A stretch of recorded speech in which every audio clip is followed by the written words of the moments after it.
But यहाँ पे आता है मेरी लाइफ की वर्स्ट गलती। ऑल ओवर बीएमसी लेवल पे भी 50 to 100 के बीच में रहती थी, जो मुझे बहुत कॉन्फिडेंस दे रही थी। बट प्रॉब्लम यहाँ शुरू होती है, जो मोस्ट ऑफ द कोचिंग छुपाते हैं। जो बच्चे कोचिंग्स को मेजॉरिटी रेवेन्यू देते हैं, उन बच्चों की कंप्लेंट्स नहीं सुनी जाती। वो बोल रहे मेरे फिजिक्स टीचर अच्छे नहीं है, वो बोल रहे मेरे मार्क्स नहीं आ रहे, मेरी डाउट सॉल्विंग नहीं हो रही। अब लेकिन हम सिर्फ आवाज नहीं उठाते, हम आज के टाइम पे सोल्यूशन भी देते हैं, क्योंकि बदलाव आते आते तुम्हारा साल निकल गया तो तुम्हारी क्या गलती थी। जो बच्चा फीस दे रहा है उसको पूरा हक है क्वालिटी एजुकेशन का।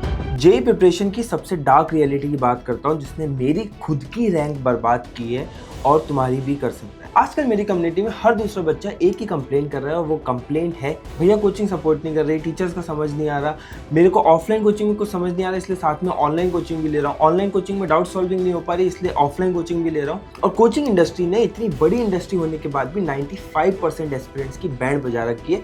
This is one of the dark realities. मैं जनरली ऐसी चीज़ों पे बात नहीं करता हूँ जो कंट्रोवर्सीज क्रिएट करती हैं, बट इस पे बात करना जरूरी है। जो प्रॉब्लम मैंने फेस की थी वो आज बहुत सारे एस्पिरेंट्स फेस कर रहे हैं, जो है कोचिंग की लापरवाही। मैं आपको मेरा केस बताता हूँ। जो मुझे नहीं जानते, मेरा नाम यश रंजन मिश्रा है, मैं आईआईटी इंदौर से ग्रेजुएट हूँ। मेरी जेईई मेन में 3000 के आसपास रैंक थी with around 220 marks, and JEE advance में मेरी 6000 के अराउंड रैंक। इतना बड़ा ड्रास्टिक डिफरेंस, जबकि हर किसी का एंटिसिपेशन ये था कि मेरे से 3 डिजिट रैंक बहुत आसानी से निकलेगी, कंसिडरिंग मेरी प्रिपरेशन कैसी थी। अब तो मुझे जज करो, उससे पहले मैं तुम्हें स्कोर्स बताता हूँ मेरे बाकी एग्जामिनेशन में। बिटसेट में मेरा स्कोर 311 था और स्टेट एग्जामिनेशन में मेरी 160 रैंक। अब ऐसा हुआ क्या, उसके पीछे की स्टोरी बताता हूँ। मैंने क्लास 11 स्टार्ट किया विद अ लोकल कोचिंग, जिसकी कोई ब्रांच नहीं थी, लोकल मेरी सिटी में बहुत फेमस थी, and to be honest they were good. तीनों टीचर्स फिजिक्स, केमिस्ट्री, मैथमेटिक्स के आईआईटीएंस थे।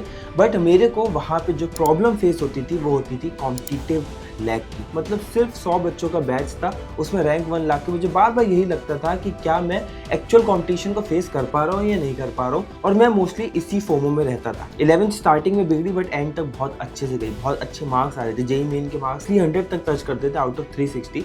बट यहाँ पे आता है मेरी लाइफ की वर्स्ट गलती, कोचिंग स्विच करना। एंड रीजन बहुत सिंपल था। सबसे पहला मुझे कॉन्फिडेंस नहीं आता था मटेरियल पे कि ये मटेरियल राइट मटेरियल है या नहीं, मैं क्या सही लेवल के क्वेश्चन सॉल्व कर रहा हूँ या नहीं। और दूसरा जो सबसे बड़ा रीजन था कि मेरे पास क्या कॉम्पिटिटिव एज है या नहीं, क्योंकि 100 बच्चों के बीच में कॉम्पिटिशन में फर्स्ट आने का मतलब ये नहीं है कि मेरी बहुत अच्छी रैंक आएगी। और मैंने यहाँ पे गलती कर दी। मेरे शहर में नई नई ब्रांच खुली थी, विद्या मंदिर क्लासेस, बहुत अच्छी कोचिंग है, बट मैं यहाँ पे कुछ डार्क रियलिटीज भी एक्सपोज करना चाहता हूँ स्टूडेंट्स के लिए। अब मैं बीएमसी में जाता हूँ स्कॉलरशिप टेस्ट देने, एनवायरनमेंट बहुत अच्छा लगा, क्लासरूम्स बहुत अच्छे लगे, मॉड्यूल्स बहुत अच्छे थे, और वो मेरा प्राइमरी सोर्स ऑफ अट्रैक्शन बन गया कि यार ये मॉड्यूल्स तो बहुत अच्छे हैं, तो बहुत अच्छे लेवल के क्वेश्चंस हैं।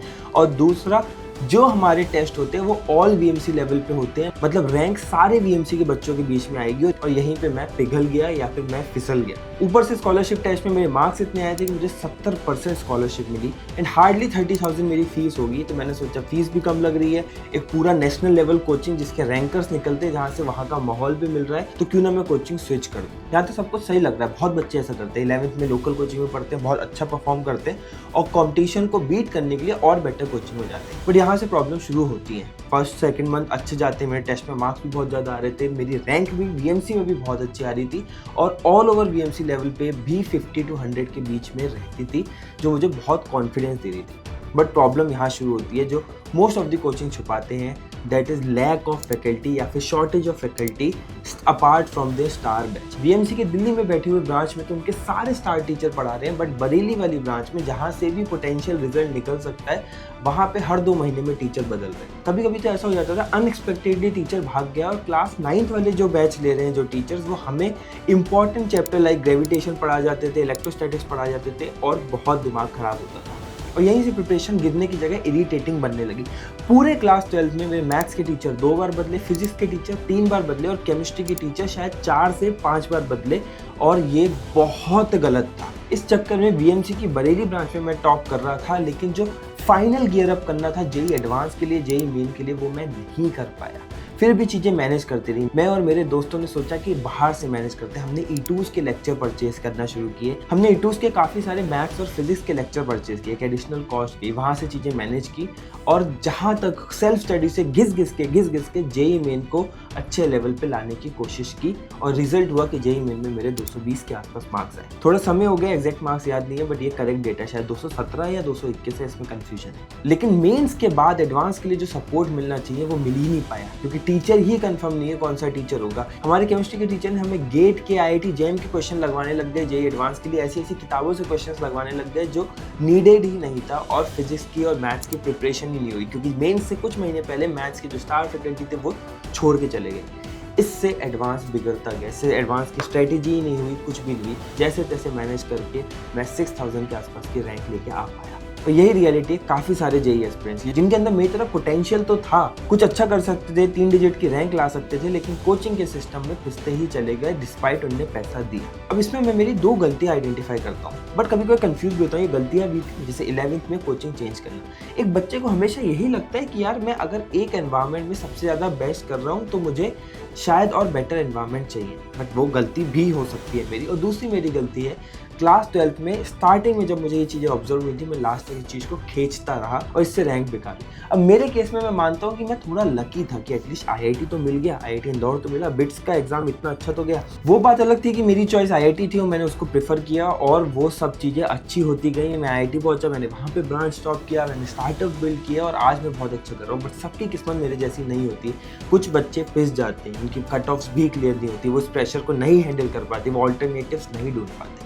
ये तो लोकल सिटीज का हाल है। सेम प्रैक्टिस कोटा, सीकर और बड़े एजुकेशन हब में लोअर बैचेस में हो रही है।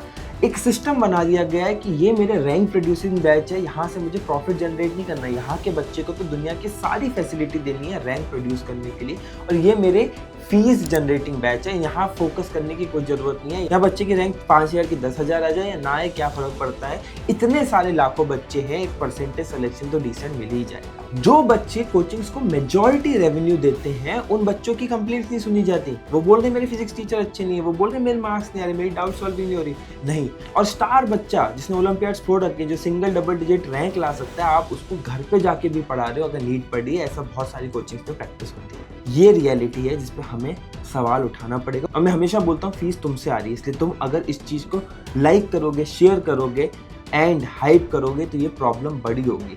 तुमने अगर इस प्रैक्टिस के अगेंस्ट जाना शुरू कर दिया और इस प्रैक्टिस के नाम पे फीस देना बंद कर दिया ना, तो ये सब सारे बैच में स्टैंडर्डाइजेशन करेंगे, और तब कोचिंग का एक्चुअल में फ़ायदा होगा, जहाँ एक एवरेज बच्चा IITian बना, ना कि एक बच्चा जो वैसे ही बहुत इंटेलिजेंट था, उसको थोड़ा सा सपोर्ट मिला, IITian बना और वो पोस्टर बॉय बन गया। ये थी मेरी स्टोरी, और कमेंट में बताना अगर तुम्हारे साथ भी ये बहुत रिलेट हुआ। अब लेकिन हम सिर्फ आवाज़ नहीं उठाते, हम आज के टाइम पे सॉल्यूशन भी देते हैं, क्योंकि बदलाव आते आते तुम्हारा साल निकल गया तो तुम्हारी क्या गलती थी। अब मैं तुम्हें इस पे सॉल्यूशन बताता हूँ।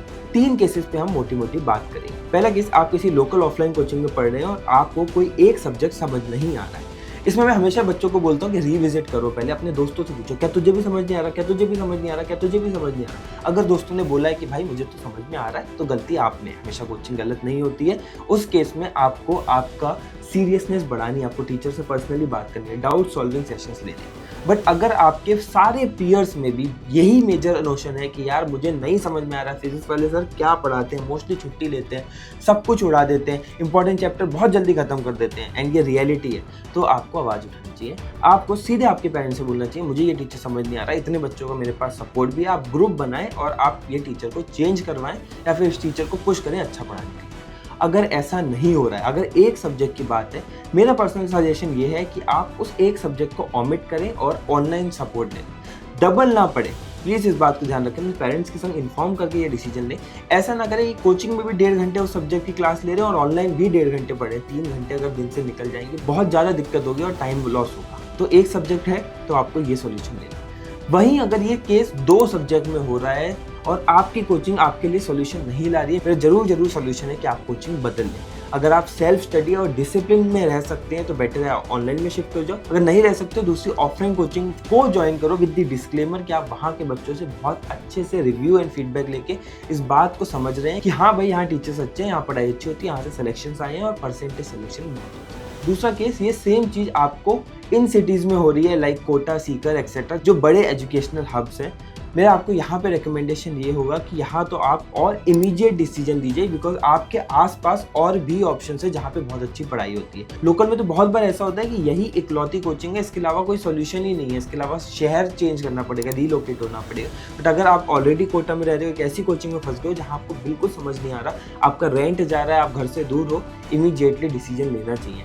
20, 25, 50 हज़ार इतने बड़े नहीं होते जितना बड़ा आपका करियर होता है। आई नो बहुत लोग बहुत ज़्यादा लोन्स लेके फाइनेंशियली दिक्कत लेके ये कर रहे हैं, बट आपको ये करना पड़ेगा और बहुत ज़्यादा दबाव डालें अपनी उस कोचिंग पे जिसने आपको सही टीचर्स नहीं दिए और वो बाद में फीस भी रिफंड नहीं कर रहा है। इसका मुद्दा बनाएं। अगर आपको दिक्कत हो रही है मुझे पर्सनली बताएं, कमेंट सेक्शन में डालें, हम इसको हेल्प करें। थर्ड केस जो हो सकता है दैट इज कि ये सेम प्रॉब्लम मुझे ऑनलाइन कोचिंग में हो रही है। यहाँ पे आपके पास सॉल्यूशंस और इजी हैं। पहली बात तो most of the online coaching आप मल्टीपल टीचर्स के ऑप्शन दे रहे हैं। आप तुरंत सेम चैप्टर जो आपने इस टीचर से नहीं समझ में आया, आपको किसी दूसरे टीचर के लेक्चर से तुरंत कर लेना चाहिए। अगर उस कोचिंग की ही उस बैच में दिक्कत आ रही है तो आपके पास ऑनलाइन ऑप्शंस होते हैं, आप दूसरी कोचिंग का ऑप्शन ले लो।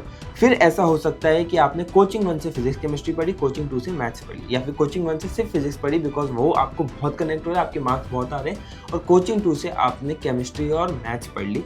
ये सॉल्यूशंस आपको बनाने पड़ेंगे। बट हाँ, इन तीनों ही सॉल्यूशन में आपका नुकसान थोड़ा बहुत तो हो रहा है। तो पहले कोशिश करो कि चीज़ें समझ जाएं। बट दूसरी चीज़ जो बच्चे करते हैं वो बिल्कुल भी नहीं करनी है कि हमने चीज़ों को घिसने दिया, ड्रैग होने दिया।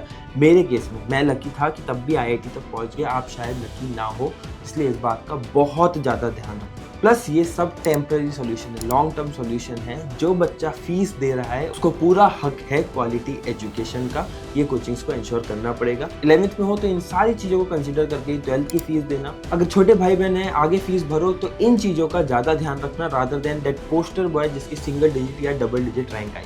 जो भी डाउट है कमेंट सेक्शन में पूछ लो। यहाँ तक रुके तो जरूर हाइप करना, इसको सीरियस मुद्दा बनाना है। एंड अगर प्रिपरेशन रिलेटेड हमारी फ्री मेंटरशिप सेशंस ज्वाइन करने हैं तो कम्युनिटी को जरूर ज्वाइन करना है, लिंक डिस्क्रिप्शन में पड़ा होगा।